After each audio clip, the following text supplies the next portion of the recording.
Hi, this is a story about a woman in her late 30s, early 40s who had a very interesting life, a long career, quite successful career, um, had a lot of romance and lots of men chased after her. Uh, but somehow along the way, she's lost her mojo, and everything seemed a bit off, and she couldn't figure out why, because she had done everything that she had to. It seemed like she was being a good girl. She worked very hard. She was bright, and she stayed on it. And yet somehow, the career expectations were. She was disappointed in her career expectations, and her love life was not what she imagined would have been by this age. And just everywhere, like in every aspect of her life, she just felt dull, and she felt disenchanted and disappointed. So here it goes. She just clicked on a send button of her email to her CEO, and there was nothing else she could do for a while. She was working in a corporation that was headquartered in a um, somewhere around Union Square, and um, she had a very senior title. So she was like a VP of M&A, mergers and acquisitions. Um, Yet the corporation pace was not really her thing. So she constantly felt like everybody else was a bottleneck, and no matter what she did, she couldn't go at her own pace, and she could not deliver. And somehow targets were not exciting. Just everything was just not it, and was felt a bit like settling. And every time that she reflected back on her career, she couldn't understand why, what happened. She didn't take time off to have children. She graded on top of her class. She did really well in the finance jobs on Wall Street um, for a while. The only thing that she did not do, maybe as much as she should have, was sucking up to her bosses. And that was because she tried to stay true to herself and live up to the moral standards that her parents instilled in her. So she felt like she did the right thing every step of the way. And yet, instead of being a partner in a major Wall Street firm, she was this M&A VP in a corporation, one of her former clients, and she felt dull. At the same time, her love life was also not at all what she expected. She really, like, since she was a kid, she imagined that by the time she's 25, she'd be married and, with one or maybe two kids already. And there she was in her late 30s, and not even a stable partner inside, no companion, nobody to even consider to have kids with. And she was on the cusp of crossing that line when fertility is even procreating is an option. So that also made her feel a bit disappointed with herself. Like, how come she was not able to attract that that man that could make her laugh and make her feel in love and make her feel appreciated and valued. be interesting, and just be her best friend. And not for the lack of options, but somehow they were only attracted to her adventurous side, and no man seemed to be willing or interested in going into a committed relationship. So somehow they all disappeared, and whenever it got serious, or whenever she showed her vulnerable side, or maybe her needy side, whatever it was that was not that cool, sparkly adventurer, that was the first thing that most men must have seen in her. Um, and the current guy was like a typical typical emotionally unavailable guy who was just like on and off.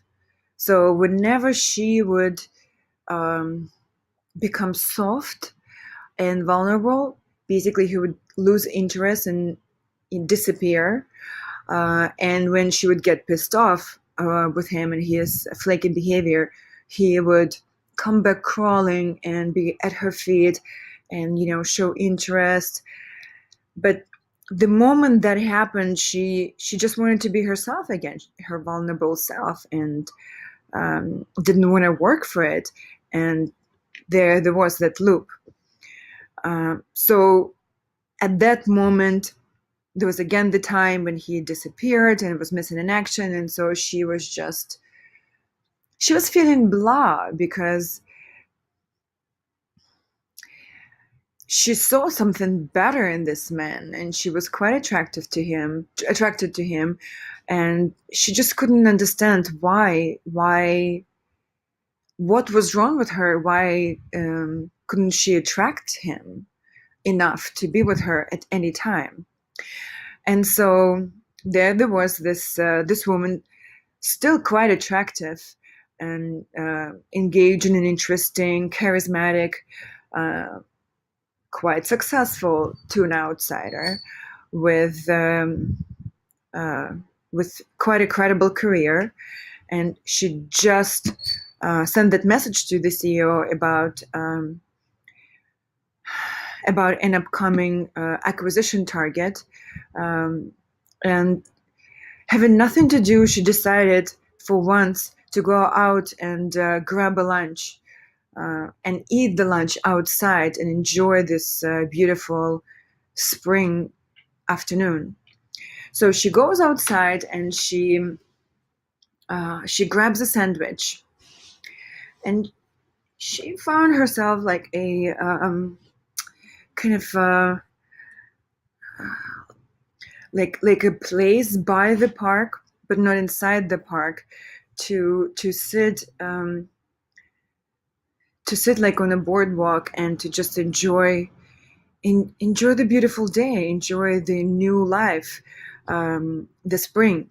And she was just about to dig into her sandwich when somebody tapped on her shoulder asking for directions to the Grand Central.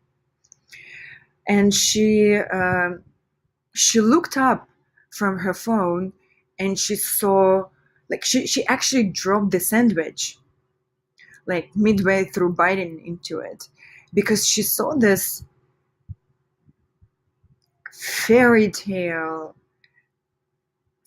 man, so strikingly handsome. She actually never imagined they existed in real life.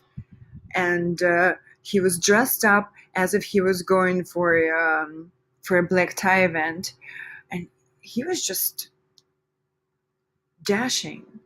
And no wonder she just she dropped her sandwich, and he was asking for directions to the Grand Central. So as soon as she was able to speak and explain how to get there, she did give him a directions, and she smiled, her best smile, and the handsome stranger just laughed when she dropped her sandwich, and he insisted on buying her a new one.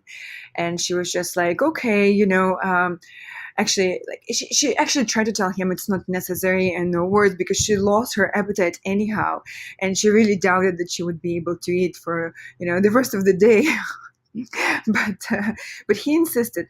So he got her a new sandwich, and along the way, he started asking her about where she was working, what her name was. He introduced himself.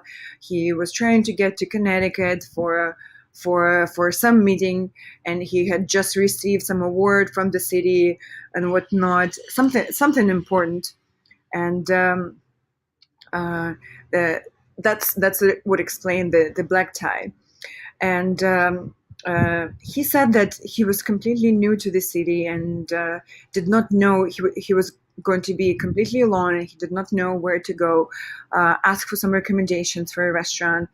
Ask if she would be available to accompany him and maybe show him around a little bit, um, and ask her what time she would finish work. And she said, well, 6 p.m. The perks of working at a corporation, you can be done in time. And um, he offered to meet her at 6 downstairs at her office. He walked her back to the office while they were talking, and he offered to meet her at 6 the same evening. And she said okay, knowing that with her history and with her luck, there's absolutely zero chance that this man would actually show up and meet her at 6, much less so, take her to dinner and spend a few hours walking around the city with her. So she said, yeah, of course, why not.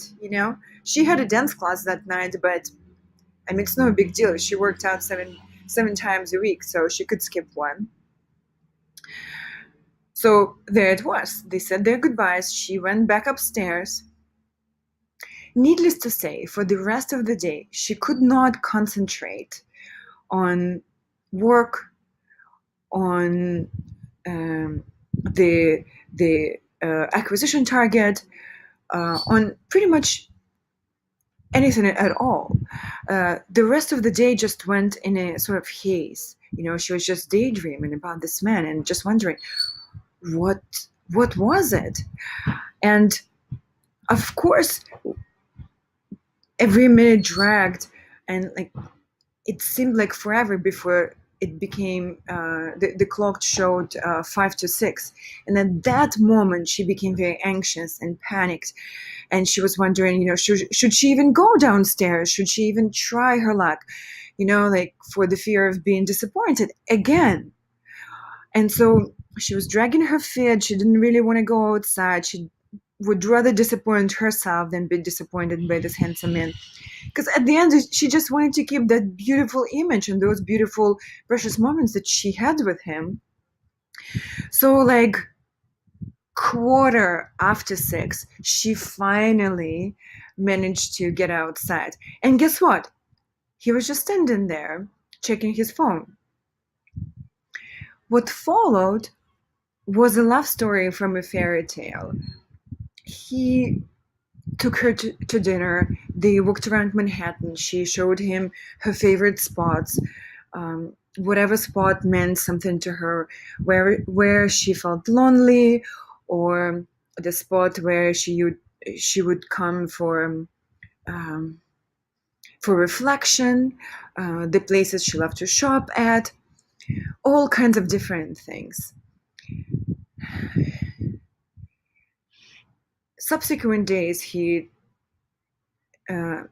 extended his trip, and he stayed in Manhattan longer. So she took him to many more places that she liked, and the only one constant about their time together was that he was always there for her.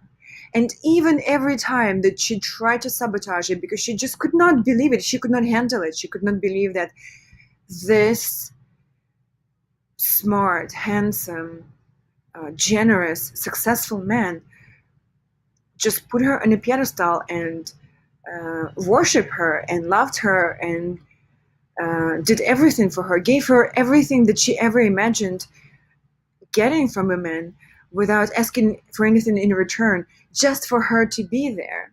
That's all. And so the highlight of their romance was when he invited her to Vegas for a weekend getaway. And she's been to Vegas many times with clients and girlfriends and friends, and so she really didn't think that she could be impressed, and yet she was. It was really out of this world kind of sweet, and service and dinner and the show, and then they took a helicopter tour into the desert, which was breathtaking, and she hadn't seen the sights of what he showed her. And then finally, when they got back to their amazing suite, they had this outwardly mesmerizing, um, tantric night of love that she was completely in love and um, completely in heaven. And so then the next morning when she wakes up, and it seems like eternity has passed with this man, and she's smiling and she's happy, and she's having breakfast, and suddenly she gets a call from that guy, that guy who disappeared, and he's wondering where she's been and what's going on, and he tells her that he misses her. And she doesn't even feel bitter or vengeful or wanting to rub it in his face what kind of loss she how much he missed out on her, whatever. So she just like having a chit chat with him, whatever. After all, they were friends. And then while she was still on the phone with him, an executive from Blackstone calls her and wondering what she's been up to, because they've been needing a person like her, and they were wondering how quickly she could start. And she like almost dropped the phone, because that was her dream job. That's exactly what she's been waiting for, and that's exactly what she's been wanting to do for like the last 7 years. And everything was looking just so amazing and so fantastic, and she actually she could not believe that she was ever second guessing this guy, and that how much she's done to sabotage this romance with him. And then her mother calls, and then her mother was her best friend, so she starts recounting the story to her, and what's been going on and how much fun she's been having. And then when she is basically getting ready to go back to New York, and they were supposed to take different planes, because he had to fly out to see an investor of his on the West Coast. She basically, oh, by the way, the guy proposed to meet her to pick her up at JFK. And when she closes her eyes on the plane, the story of her romance unfolds in a different way. If you ever seen Fight Club, and when you see how the what's his name fights with Brad Pitt, and then after a while the same story shows how he was fighting with himself. So in the same way, this girl is basically making love to herself in these beautiful silky sheets, and basically what becomes clear is that this entire romance was a story of falling in love with herself, and how by finding herself and feeling excited about herself and being thrilled and finding her mojo, made everything else in her life fall in place. The lost boyfriend and the dream career, and her feeling of self. So basically, when she lands in New York, she's back to herself. I think this story is important to tell because in my career and in my womanly journey, I have observed so many bright, driven, successful women feel disappointed with themselves and feeling um, cheated by life because they've done everything that was expected from them by parents, by the society, and they did not compromise and they did not take any shortcuts. And yet, somehow they felt like they were not given what they deserved, be it with men or with career, and just feeling shorthanded, if you will. And looking and my discovery for myself was that looking externally for those things, looking externally for validation or looking externally for happiness or mojo never works. Even if it works for some time, it makes us dependent on the job, on a man, on whatever it is that validates us in the meantime. We cannot control it, and we basically become um, in need of ever more validation, and we never quite feel like we have it fully. And that also puts pressure on that man or the job, or children, to keep validating us ever more. And no relationship can withstand that kind of pressure. And what I understood for myself is that the only source for this kind of validation is within ourselves. And it is only when we're able to love ourselves, to fall in love with ourselves, to be really truly excited to be us, to be to feel so grateful to our parents and to ourselves for being us, smiling whenever we see our image in the mirror, just feeling, oh, damn, how lucky I am to be this woman. Everybody wants me. Everybody likes me. And if they don't, their loss. And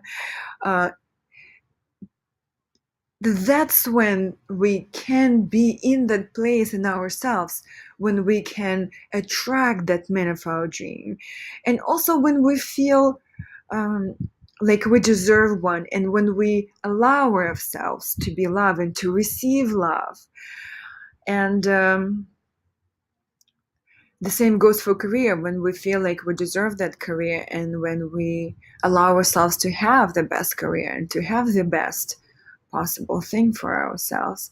So this script and this idea for a script is really just is a message that I want to share with women about how important they are and about just how much control we all have about our happiness and about our destiny.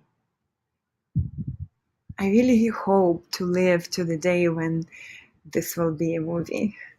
Thank you for listening. Bye.